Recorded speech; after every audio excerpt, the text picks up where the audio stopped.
The cloudy skies are perhaps fitting for the discussion at hand. You like a sign? Oh yeah, I want a sign. This scenic spot, known for normally smiling faces filled with gloom. Oh, abortion is healthcare. Abortion rights, women's rights are healthcare rights. Signs the political winds are about to move. We need to provide safe access to health care for everybody, and that includes abortion. The landmark leak of a Supreme Court draft opinion prompted this crowd to come here. I'm here today not only as a member of Congress, but also as one of the 1 in 4 women across this country who has had an abortion. Raising the question of what happens next. It is extreme, it is radical, it is wildly out of step with the views of the American people. Washington's Attorney General Bob Ferguson suggesting he will challenge any change that puts the issue under individual state jurisdiction.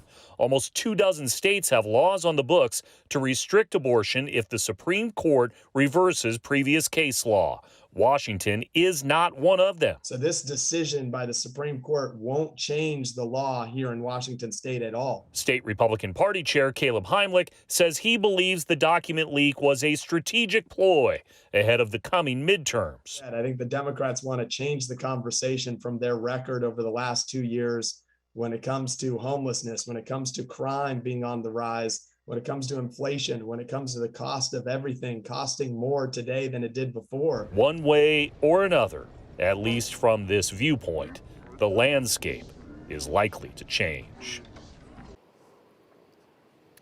And there are a lot of hypotheticals at this point until we know the actual opinion from the Supreme Court. We did hear from Washington Governor Jay Inslee today and the Attorney General Bob Ferguson, who suggested if the law is reversed that Washington state would potentially provide sanctuary status for any women who came here for an abortion, and that Ferguson in particular would challenge any state law that restricts a woman from traveling to Washington state for that purpose.